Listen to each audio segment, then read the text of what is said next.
ఈ ఎండకు ఆ గొడుగు పట్టే చంద్రబాబు ఫ్రంట్ వదిలి ప్లేటు ఫిరాయింపుతో అంటరానితనమైన బీజేపీతో అండగడిన చంద్రబాబు లౌకికవాదిగా పోజు కొడుతూ మతత్వ పార్టీ పైన మోజు పెంచుకున్నాడు రోజు రోజుకు. నిన్న మోడీ గారు ఆయన నిన్న సభకు వచ్చినప్పుడు మోడీ గారు చాలా క్లియర్గా ఎన్టీ రామారావును పొగడుతూ ముందిచ్చాడు.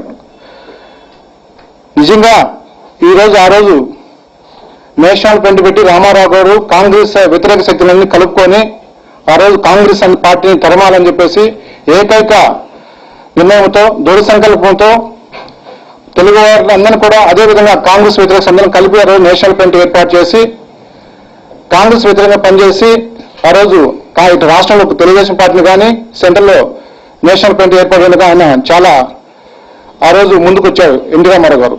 ఆ విధంగా చేసిన పార్టీని నిజంగా మీరు తెలుగుదేశం కార్యకర్తలుగా ఉంటే కాంగ్రెస్ వ్యతిరేకంగా పనిచేసి ఎన్టీ రామారావుపై అభిమానం ఉన్న వాళ్ళ యొక్క నిజంగా తెలుగుదేశం పార్టీ తెలుగువారు కూడా కాంగ్రెస్ వ్యతిరేకంగా పనిచేయాలని నిర్ణయించుకున్నాం. కానీ ఈరోజు చంద్రబాబు నాయుడు మొన్నటిదాకా కాంగ్రెస్ పార్టీతో డైరెక్ట్ గాను ఇండైరెక్ట్ గా చేతులు కలిపి అవిశ్వాస తీర్మానం 2 టైమ్స్ కానీ అదేవిధంగా ఎమ్మెల్సీ ఎలక్షన్ కానీ ఎంపీ మన జరిగిన సర్పంచ్ ఎలక్షన్లో కూడా కాంగ్రెస్ తో పూర్తిగా మమేకమై ఎక్కడ పడితే అక్కడ అవసరం ఉండి కాంగ్రెస్ పార్టీకి మద్దతు చంద్రబాబు నాయుడు ఆయన కొన్ని కారణాల వల్ల ఏదైతే సిబిఐ కేసులు కానీ ఇంకో కేసులు అయితే కానీ ఆయన తప్పించుకునే దానికి ఆయన ఆ బాట నడిచి ఈ రోజు మళ్ళీ బీజేపీతో మళ్ళీ ఆయన ఈరోజు మద్దతుకు ఆయన ముందుకు రావడము నేను చూస్తా ఇండికేషన్స్ క్లియర్ గా మాట్లాడండి. నిన్న 2 రోజుల క్రితమే ఎర్రపల్లి దయాకర్ గారు క్లియర్ గా మేము బీజేపీతో పెట్టుకుంటే తప్పే ఉంది, బీజేపీతో మేము మోడీని ఆహ్వానించి తప్పే ఉందనే ఒక సాంకేతికాలు తెలుగుదేశం పార్టీ క్యాడర్ ఇవ్వడం జరిగింది. అంటే చంద్రబాబు నాయుడు ఎక్కడ ఏ పార్టీలో ఉంటాడో ఎక్కడ ఏదో ఒక క్లారిటీ ఇవ్వాల్సిన అవసరం ఉంది. మీరు 96లో 98లో బీజేపీని అంటరాని పార్టీగా మీరు ఎన్నో సందర్భాల్లో ఆ రోజు మీరు వామపక్షాలతో కలిసి ఉన్నారు.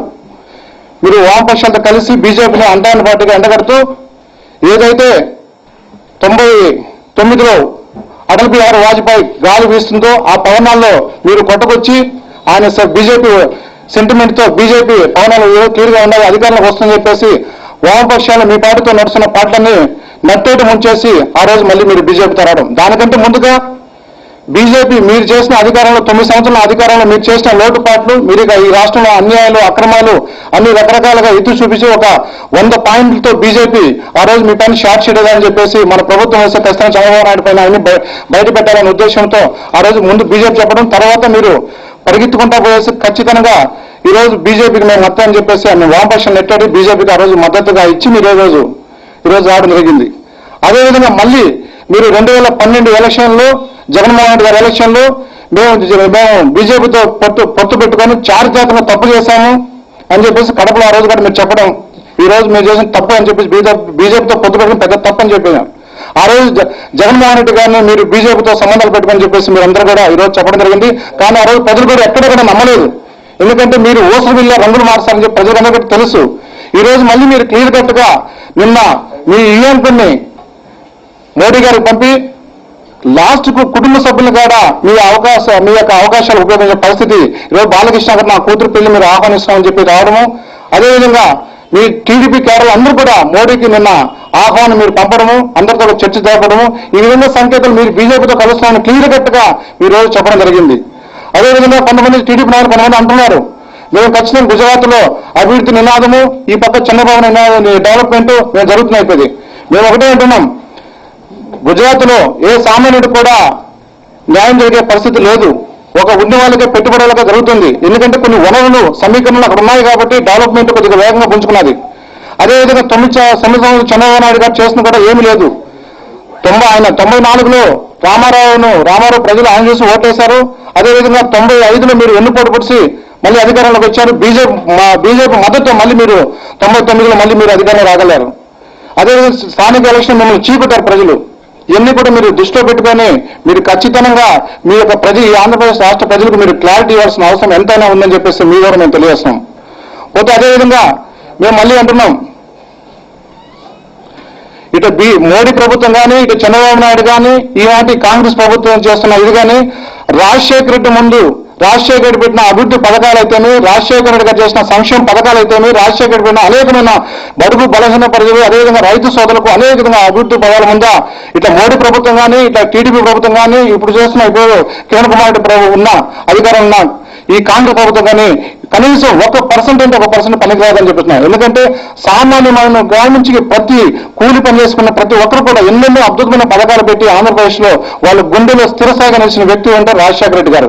ఈ రాజశేఖర రెడ్డి గారిని ఈరోజు మీరు దిమ్మెత్తి పోస్తూ అనేక దాంట్లో రాజశేఖర రెడ్డి గారి పేరు ఇంక్లూడ్ చేస్తూ అనేక దాంట్లో రాజశేఖర రెడ్డి కారణం అని చెప్పేసి మీరు నిజంగా చాలా చరిత్రహీనులు అవుతారని చెప్పేసి మీ ద్వారా మేము తెలియజేస్తున్నామండి. ఈరోజు చంద్రబాబు నాయుడు గారు ఆంధ్ర రాష్ట్ర ప్రజలకు వారు ఒక క్లారిటీ ఇవ్వాలి. మీరు బీజేపీ పార్టీతో భవిష్యత్తులో మీరు ఎన్నికల్లో పొత్తు పెట్టుకుంటున్నారా లేదా? 1995 నుంచి 99 వరకు మీ పరిపాలనలో జరిగిన అక్రమాలన్నీ కూడా ఆ రోజు బీజేపీ ఒక ఛార్జ్షీట్ మాదిరి 99 తప్పులని వదలడం జరిగింది. మేము అధికారంలోకి వస్తే చంద్రబాబుపై విచారణ జరిపిస్తాం, చంద్రబాబు అవినీతి అక్రమాలు అన్యాయాలు దుర్మార్గాలన్నీ బయటపెడతాం అని ఆ రోజు బీజేపీ చెప్పడం జరిగింది. చంద్రబాబు నాయుడు గారు ఆ రోజు ఎక్కడ ఇబ్బందులు గురవుతాయో బీజేపీ అధికారంలోకి వస్తే అనే ఆలోచనతో ఆ రోజు బీజేపీతో సర్దుబాటు చేసుకోవడం జరిగింది. బీజేపీతో సర్దుబాటు చేసుకుని అధికారంలోకి వచ్చిన రాష్ట్ర ప్రయోజనాలు పణంగా పెట్టి మాకు ఎలాంటి మంత్రి పదవి వద్దు, రాష్ట్ర అభివృద్ధి అవసరం లేదు, కేవలం వారికి చంద్రబాబు నాయుడు గారికి కావలసిన మనుషులకు మేలు జరిగితే చాలు, ఇబ్బందులు కలుక్కుంటే చాలు అనే దురాలోచనతో ఆయన ఆడిటర్ను ఆర్బీఐ డైరెక్టర్గా సౌత్ ఇండియా ఇన్ఛార్జిగా ఆ రోజు ఆయన్ను అక్కడ నియమించుకోవడం జరిగింది. రాష్ట్ర ప్రయోజనాలు కూడా ఆయన పక్కన పెట్టి కేవలం ఆయన సొంత అవసరాలు తెచ్చుకునే దానికోసం, సొంత మనుషులకు ఇబ్బందులు కలగకుండా ఉండే దానికోసం ఆ రోజు చూసుకోవడం జరిగింది. తర్వాత బీజేపీ అధికారం చేజేరిన తర్వాత అదే చంద్రబాబు నాయుడు గారు ఆయన ప్రస్తావించడం జరిగింది. మేము బీజేపీతో పొత్తు పెట్టుకుని ఓడిపోవడం జరిగింది, బీజేపీ వారు కూడా తెలుగుదేశం పార్టీతో పొత్తు వల్ల మేము ఓటమి చెందడం జరిగింది అని ఆ రోజు చెప్పడం జరిగింది. మాది చరిత్రాత్మకమైన తప్పిదం చేశాము అని కూడా ప్రజలకు క్షమాపణ చెప్పడం జరిగింది. తరువాత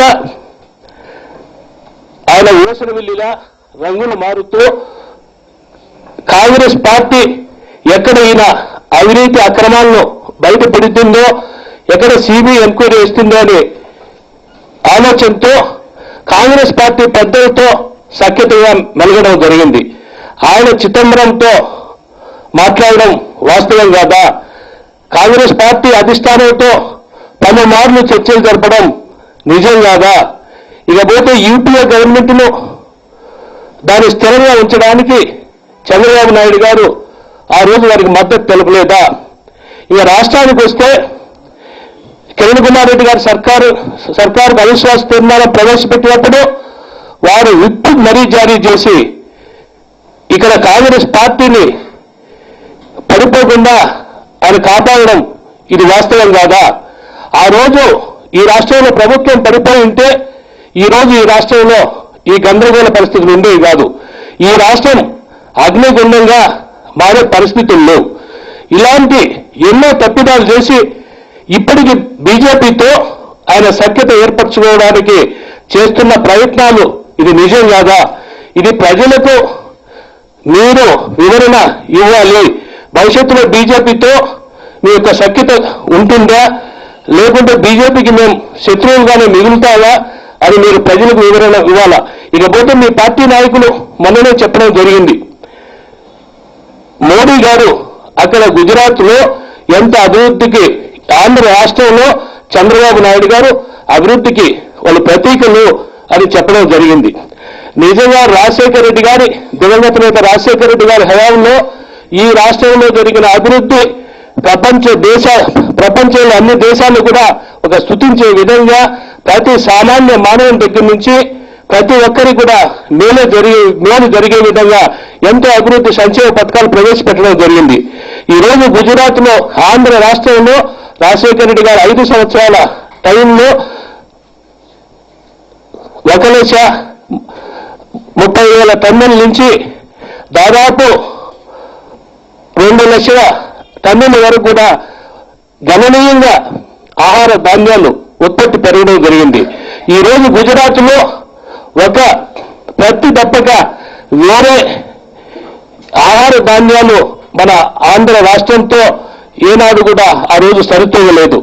ఇలాంటి ప్రగతి కేవలం రాజశేఖర రెడ్డి గారి హయాంలోనే జరగడం జరిగింది. ఇకపోతే నిన్న మోడీ గారు వచ్చినప్పుడు వారు కొన్ని స్వయంగా బాలకృష్ణ గారిని పంపడం జరిగింది. ఎందుకు అంటే వారి కుమార్తె వివాహానికి పత్రిక ఇవ్వడానికని. ఒక తాటి చెట్టు ఎందుకలా తాటి చెట్టు ఎక్కారు అంటే కేవలం దూడకు గడ్డి కోసం తాటి చెట్టు ఎక్కాను అని చెప్పడం జరుగుతుంది.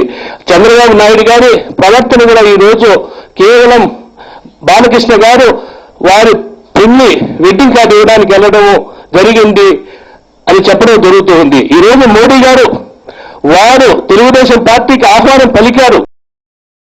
ఇకపోతే ఈ రాష్ట్రంలో ఈ రోజు ఈ పరిస్థితులు ఏర్పడడానికి ముఖ్యంగా రాష్ట్ర ప్రతిపక్ష నేతగా చంద్రబాబు నాయుడు గారు కూడా ఈరోజు కారణమే. ఈరోజు వైఎస్ఆర్ కాంగ్రెస్ పార్టీ గౌరవ అధ్యక్షురాలు కానీ పార్టీ అధ్యక్షుడు జగన్మోహన్ రెడ్డి గారు కానీ వారు ఒకటే చెప్పడం జరిగింది. ఈ రాష్ట్రాన్ని మీరు విభజించేటప్పుడు ఒక తండ్రి పాత్ర పోషిస్తూ అందరికీ సమానంగా న్యాయం జరిగేగా ఈ రాష్ట్రాన్ని విభజన చేయండి, ఈ రాష్ట్ర ప్రజల అందరి మనోభావాలను పరిగణలోకి తీసుకోండి అని చెప్పడం జరిగింది.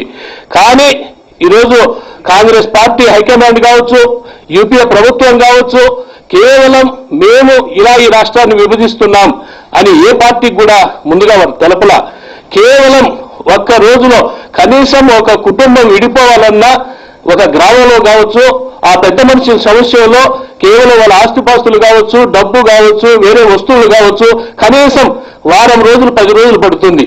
అలాంటిది కేవలం ఈ రాష్ట్రాన్ని ముక్కలుగా ఒక్క రోజులో విభజన చేయడం, ఈ అన్ని ప్రాంతాలు 3 ప్రాంతాల ప్రజల మనోభావాలు తీసుకోకుండా ఈ రాష్ట్రాన్ని విభజిస్తున్నాం, మేమే వారు తుపాకీ ఎక్కుపెట్టే విధంగా వారు బెదిరించి ఈ రాష్ట్రాన్ని విభజించినాం, వెళ్ళిపోండి అనే విధంగా చెప్పడం జరిగింది.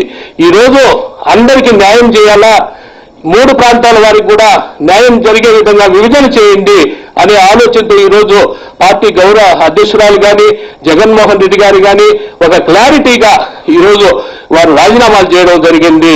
సమతుల్యం వహించి 3 ప్రాంతాల వారికి న్యాయం చేయండి అని చెప్పడం జరిగింది. అలాగే ప్రతిపక్ష నేతగా చంద్రబాబు నాయుడు గారు మీరేం చెప్పదలుచుకున్నారు? ఒకరోజు చెప్తారు 4 లక్షల కోట్లు ఇవ్వండి, ఇంతకన్నా మంచి రాజధానిని నిర్మించగలుగుతామని ఒకరోజు చెప్తారు. ఇంకొక రోజు ఈరోజు ఢిల్లీకి వెళ్తున్నారు. ఏమని వెళ్తున్నారు? కొన్ని ప్రాంతాల వారికి అన్యాయం జరిగింది, ఈ అన్యాయం సరిచేయండి అని ఈరోజు మీరు చెప్పడం జరుగుతుంది.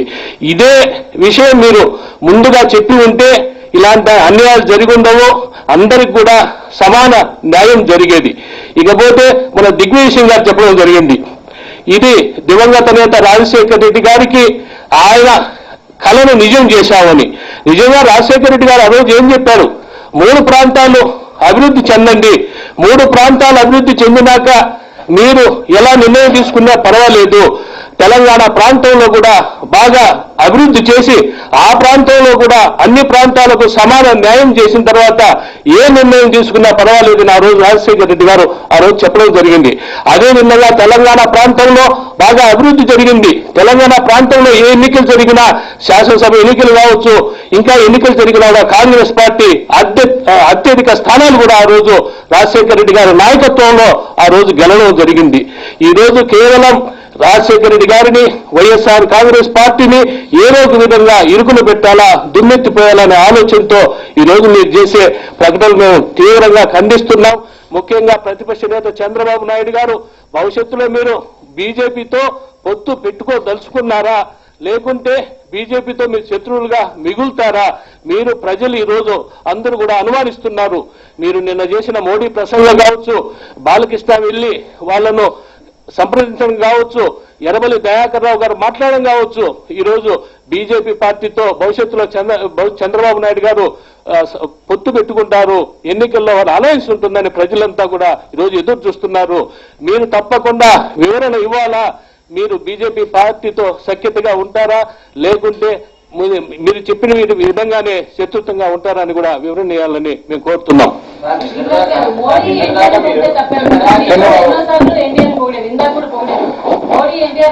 మేము ఎన్టీఆర్ ఒక నిమిషం, ఎన్టీఆర్నే కదా, ఎన్టీఆర్ గారు ఒక అభిమానులు పార్టీ ఇప్పుడు లెట్ మీ కంప్లీట్ ఒక నిమిషం మీరు చెప్పాను కదా. ఇప్పుడు మీరు ఏం చెప్పాడు, చంద్రబాబు ఆ రోజు ఎన్టీఆర్ ఈ పార్టీ తెలుగుదేశం పార్టీ తెలుగు వారి ఆత్మగౌరవం కోసం కాంగ్రెస్ వ్యతిరేక శక్తులను కలుపుకొని ఈ యొక్క రాష్ట్రంలో ఉండాలని చెప్పి తన అభిమానులు వాళ్ళకి నిజమైన రామారావు నిజమైన ఘనవాళ్ళు అర్పించాలంటే ఖచ్చితంగా ఎందుకు కూడా ఈ యొక్క కేడర్ అంతా తెలుగుదేశం కాంగ్రెస్ వ్యతిరేకంగా పనిచేయాలని చెప్పేసి నిన్న మోడీ గారు క్లియర్ గా చెప్పారు.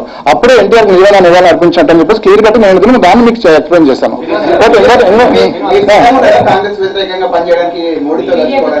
బీజేపీతో కలిసి మేము మొదటి నుంచి మా స్టాండ్ వెరీ క్లియర్ కదా, మా స్టాండ్ మొదటి నుంచి కూడా క్లియర్. మేము స్టాండ్ మేము ఖచ్చితంగా మేము ఆ రోజు మా జగన్మోహన్ గారు క్లియర్ గా చెప్పారు కదా. మేము ఎప్పుడు బీజేపీ అంటే మేమేమడుతున్నాం అంటే చంద్రబాబు నాయుడు గారు అది మతత్వ పార్టీ, అతను ఇది నాట్ సెక్యులర్ పార్టీ అని క్లియర్ గా చెప్పి అన్ని ఆ రోజు వామపక్షాలతో సెంట్రిస్ట్ గా ఆ రోజు పనిచేసి నేషనల్ పాయింట్ దాంట్లో పనిచేసి వాళ్ళు ఉండి బీజేపీ వ్యతిరేకిస్తున్నాడు. అన్ని వ్యతిరేకించిన వ్యక్తి 99 ముందు బీజేపీ ఒక ప్రొఫైల్ తయారు చేసింది. దాదాపు మీ పైన నీ షార్ట్ షీట్లు మీకు ఉన్న అధికారులకు వస్తాను, నీ కథ తెలుస్తాను, ఇవన్నీ మొత్తం నువ్వు చేసిన పరిపాలన ఎన్నో లోటుపాట్లు కానీ అవినీతి ఆరోపణలు కానీ చేసిన స్కామ్స్ పైన బయట పెట్టామంటే అప్పటికంటే బీజేపీ ఒక సిస్టమ్ రెడీ చేస్తుంది. 99 42 మంది పార్లమెంట్ సభ్యులను కూడా రెడీ చేసుకుని క్యాండిడేట్ డిసైడ్ చేసింది. ఇది ఆల్ ఆఫ్ సమ్ నైట్ పరిగెత్తి అధినాయకులతో మాట్లాడుకుని మేము మీకు మద్దతు ఇస్తాం, మాకు సహాయత కుడుతాం, అలయన్స్ కుడుతున్నాయి, పార్టీ డివైడ్ చేసుకుని ఆ రోజు ఎలక్షన్ పోవడం జరిగింది. అటువంటి వ్యక్తి ఈ రోజు మళ్ళీ మీరు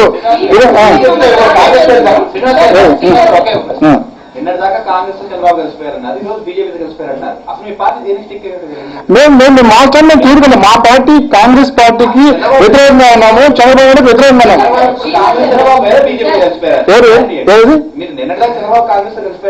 ఓకే అంటే చంద్రబాబు నాయుడు గారు 9 సంవత్సరాలు రామారావు గారు పాటించిన పార్టీని అధికారంలో వచ్చి మళ్ళీ ఇప్పుడు ప్రతిపక్షంలో ఉండి మీరు ఎక్కడ బెనిఫిట్ ఉంటే ఎక్కడ ఉంటే మన దాకా బీజేపీ కాదన్నారు. ముందు బీజేపీ ఉన్నారు, మన దాకా బీజేపీ చేరడం తప్పన్నారు. మళ్ళీ ఈ రోజు ఈ బీజేపీకి అధికారంలోకి వస్తుందని చెప్పి మోడీ గారు అధికారంలో వస్తుందని చెప్పేసి తెలంగాణ ప్రాంతంలో బీజేపీ ముందుండి ఇది ఎన్నుకున్నారు. అదే శ్రీలంక ప్రాంతంలో తెలంగాణ ముందుండి బీజేపీ అనిపిస్తుంది. అంటే అవకాశం చంద్రబాబు నాయుడు గారు అవకాశం అని చంద్రబాబు నాయుడు గారు ముందుకు వచ్చి అది ఇస్తున్నారు. చంద్రబాబు ఇప్పటికీ ఇద్దరితో సఖ్యత చేస్తాడు. ఎవరు సెంట్రల్లో అధికారంలోకి వస్తారో వాళ్లకు సపోర్ట్ గా ఉండాలని ఇద్దరు కూడా సఖ్యత ఒకటే సమతుల్యంలో ఇద్దరు కూడా ప్రయాణిస్తాడు. భవిష్యత్తులో చంద్రబాబు తెలుసుకోవాలా. ఇంకొక విషయం చంద్రబాబు నాయుడు గారు కడప పార్లమెంట్ ఎలక్షన్ జరిగేటప్పుడు ఆడికొచ్చి జగన్మోహన్ రెడ్డి గారు బీజేపీతో కలుస్తారని ప్రచారం మొదలుపెట్టారు. ఎందుకంటే కడపలో ఆడ ఎక్కువ బీజేపీ వ్యతిరేకత ఉండి ఓట్లు ఉన్నాయి కాబట్టి బీజేపీతో జగన్మోహన్ రెడ్డి గారు కలుస్తారని అక్కడ ప్రచారం మొదలుపెట్టారు. కానీ జగన్మోహన్ రెడ్డి ఒకటే స్టాండ్ చెప్తాడు. మేము ఆయన గతంలో చెప్పాడు, మరలా చెప్పాడు, మేము పార్టీలో ఉండే నాయకులు అని చెప్పినా మేము బీజేపీతో కలవడం లేదు, మేము ఇండివిజువల్, మేము కాంగ్రెస్ కు వ్యతిరేకులమే, బీజేపీకి వ్యతిరేకులమే, ఇద్దరికి సమాన దూరంలో ఉంటామని ఆ రోజు చెప్తున్నాం, మేము ఈ రోజు చెప్తున్నాం. చెప్తా ఇప్పుడు చెప్తారు. ఇప్పుడు చంద్రబాబు నాయుడు కాంగ్రెస్ తో ఆయన అట్ట జరుపుతాడు సఖ్యత. వారు వియ్యంకొని పోయి బాలకృష్ణ గారిని బీజేపీ దగ్గరికి పంపించారు. కొంతమంది నాయకులు ఇద్దరితో సఖ్యత సమాన దూరంలో పోతాడు. రేపు అధిష్టానంలో ఏ పార్టీ సెంట్రల్లో రూల్ చేస్తాడో ఆ పార్టీలో దూకుతాడు. గవర్నమెంట్ పిల్లలు ఆ పార్టీలో దూకుతాడు చంద్రబాబు నాయుడు గారు. మాకు వాళ్ళిద్దరు ఎవరు కలిసినా మాకు సీమాంధ్ర ముగ్గురు కాంగ్రెస్ బీజేపీ తెలుగుదేశం కలిసినా కూడా సీమాంధ్ర ప్రాంతం కానీ మాకు రాష్ట్రంలో ఎలాంటి ఇబ్బంది జరగదు.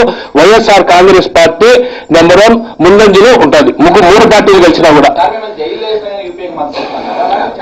మేము జైల్లో వచ్చి యూపీఏకి మద్దతు అన్నా, మేము బీజేపీకి ఇవ్వడం లేదు. రేపేం జగన్మోహన్ రెడ్డి గారి ప్రధాని కావచ్చు, వారు మాకు మద్దతు ఇవ్వచ్చు, వారైనా మాకు మద్దతు ఇవ్వచ్చు. అంతేగాని మేము ఎవరో అనిగా మేము చెప్పేది. ఇవందు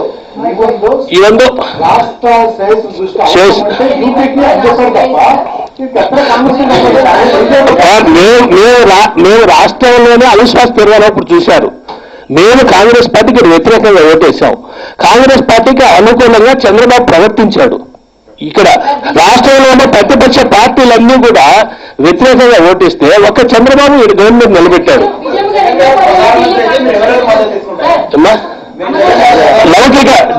దేశంలో లౌకిక పార్టీలన్నీ ఒక మతతత్వ పార్టీ కాక దేశంలో లౌకిక శక్తులతో మద్దతు తీసుకుంటాం.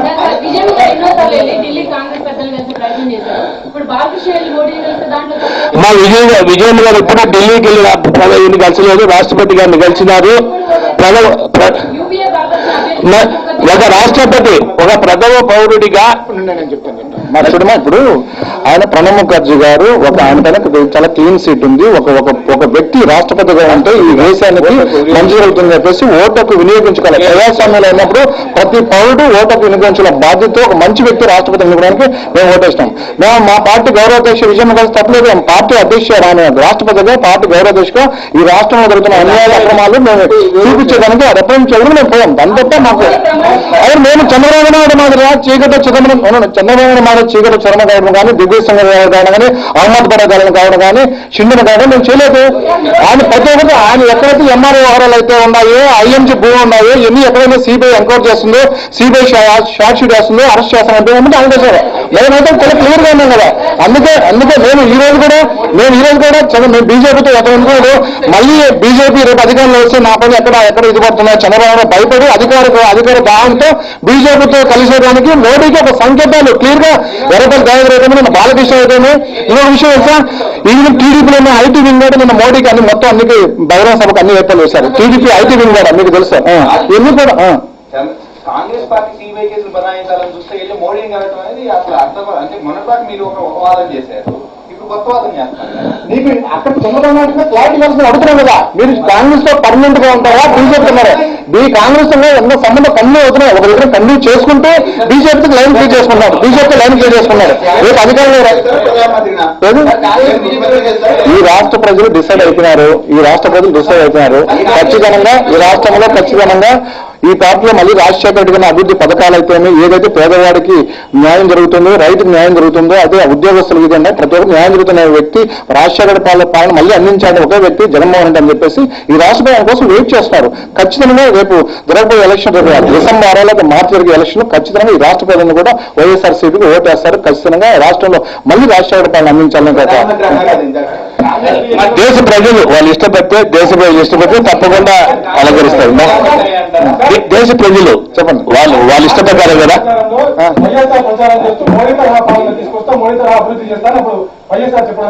ఎక్కడ మీకు ఎక్కడ ఉన్నాయా? ఎక్కడ చెప్పలేదు. మేము చెప్తున్నాం మోడీ ప్రభుత్వం కానీ, ఈ రోజు కిరణ్ కుమార్ ప్రభుత్వం కానీ, గతం చంద్రబాబు ప్రభుత్వం కానీ, రాజశేఖర రెడ్డి గారు 2004 నుంచి 9 వరకు చేసిన 5 ఏళ్ళ ఆయన పరిపాలన నిజంగా ఎక్కడే కానీ కనీసం 1% కూడా కనీసం కలుపుకునే పరిస్థితి లేదు. ఎందుకంటే రాజశేఖర రెడ్డి నేను కంపేర్ ఆయన అసలు ఆయన పార్లమెంట్ స్థానాన్ని ఆయన ఆ పరిస్థితుల్లో ఆయన కనీసం న్యాయం చేయలేకపోయినాడు.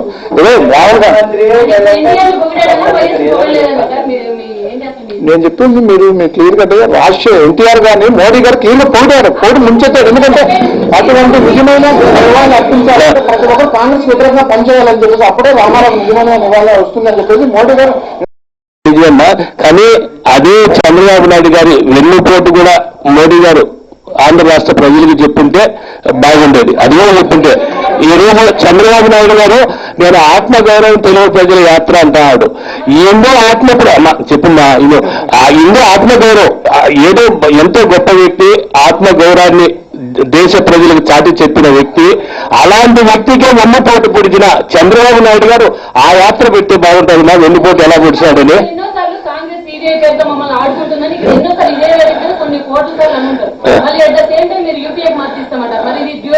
యూపీఐని రేపు అది ఎట్లా జరుగుతుంది మా సెంట్రల్ మనం ఊహించలా. సెంట్రల్లో మీకు మేము ఒక్క బీజేపీ తప్ప ఏదైనా కావచ్చు కథ అని చెప్పినాం.